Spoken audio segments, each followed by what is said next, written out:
Today's video is going to quickly go over how to increase your combat level in BLEACH Soul Resonance. First thing is obviously going to be leveling up every single thing you guys see, even when it comes to skills.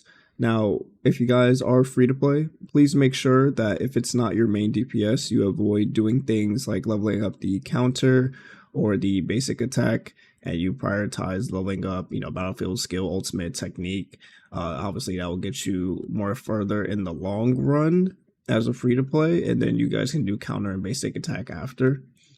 After that, obviously boundaries will apply to your combat power, but the real thing is going to be the stamp system.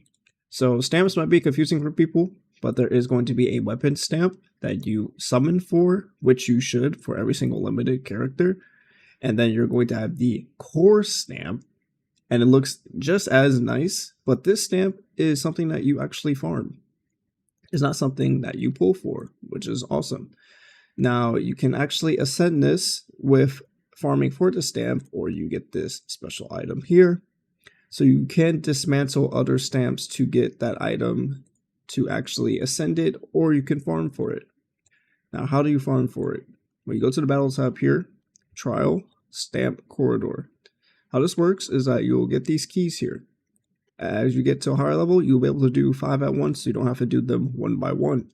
You'll have these chance drops here. If you get a purple, you get a chance for the shard to then craft this stamp. But if you get a gold, you will get a SSR stamp out of this selection. If you get this rainbow one, it's going to be guaranteed to be a rainbow stamp. So you will be farming this a lot, as you guys have these corridor keys. Now, keep in mind, this does not refresh, this does not change. I would only assume as you get more characters, let's say standard or limited, they should add more stamps in here. But this will always be here.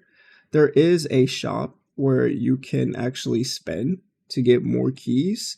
Now, is this worth it? Absolutely not. Do not invest.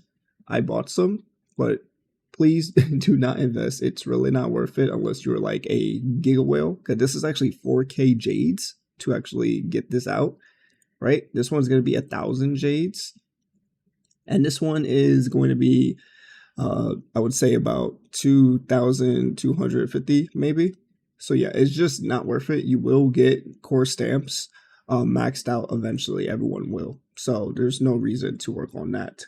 Crazy. But then you have the stamp system, which is going to be the gear system. Now, gear system is pretty important. So if you guys actually click up here, right, the stamps, how they work is that slot 1 can increase the damage of the typing, slot 2 will increase crit rate and crit damage, and slot 3 will increase ultimate charge rate and ailment damage. Now, what does this mean? It means as you guys are farming, you can see what you're really looking for the first one is going to be attack and then the type bonus. The second stamp, what you're going to be looking for is defense, and it looks like you're going to be looking for attack percent. Now, I believe you can get crit rate. Yeah, so you can get crit rate on this. So this one, you're looking for defense and crit rate percentage, but if you are struggling with that, then just slap on the attack percent one. And then you have the third slot, which is going to be HP. And you want this to have ultimate charge. I believe I just had it. Oh no, that was on my set. Damn, I have no ultimate charge rate. Okay, there you go. You want HP and ultimate charge rate. So maybe a lot of you guys are playing Ichigo and you're like, damn, my ultimate is taking kind of a while to get up. Well, get an ultimate charge rate set stamp and then level that up. And then your Ichigo will be able to go into holification a lot faster, obviously. Now, as you guys are farming, you'll see that the rarity of the stamp allows you to get more advanced stats. So this is like every other typical gacha game, rolling for stats. But if you are new to it, essentially when you guys are farming, if you guys get a 2-star drop, you'll have 1 advanced stat set. If you get a 3-star drop, you'll have 2 advanced stats set, this is pretty good. And then for the 5-star, I believe it still is 3 at the start, and then you can level it up. Now, when it comes to enhancing, you can use the other stamps or the EXP potion that you got. It will increase your base stats, and I'm just doing this for the sake of the video. Then you have to ascend it. Now, when you ascend it, you will get an extra advanced stat. This is trash because for each go, you're looking for attack percent, crit rate, and crit damage. Now, you don't really have to worry about this until you are stamp farming for gold pieces. You can also get gold stamps from doing your trial runs. If I go to my challenge tower, the trial tower, once you guys clear out this entire tower, you'll then release the tower where it's mono stages, meaning mono color. So like only one trial can do slash, only one trial can do thrust. And as you guys progress through there, you'll then be able to get this material that allows you to craft, stamps. This will allow you to craft stamps, and it'll be a purple one here, a purple currency, and then you'll get a gold currency. And you get these from Trial Tower, as you guys can see. Other than that, how to actually increase your power, in case you are feeling behind, is that you guys can also just look at the ranking list and see exactly what they are going for. But if you guys don't really know this already, you can also go to the strategy guide. So to simply go to the strategy guide, see recommended stats, crit rate, crit damage, and attack percent. That's how you guys can follow up when it comes to stamp farming, and you know exactly what to pull for that character. Now, you may not see something like ultimate charge rate on Ichigo, so you may not think you need to go ultimate charge rate and you go attack percent instead. But a lot of people want to use Bankai a lot easier, so you go ultimate charge rate.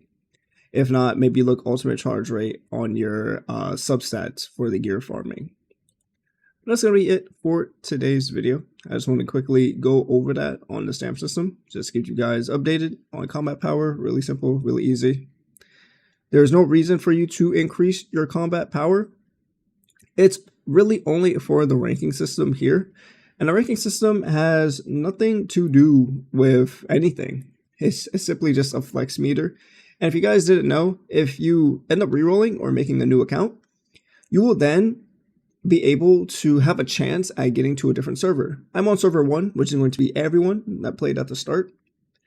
So if you guys just want to reroll maybe your server, you get that extra chance of getting, a better ranking system just because you want to flex or it just feels better for you. You can. It is possible. Obviously, a lot of people are going to be spending on server 1, but I believe it goes all the way up to server 12 right now.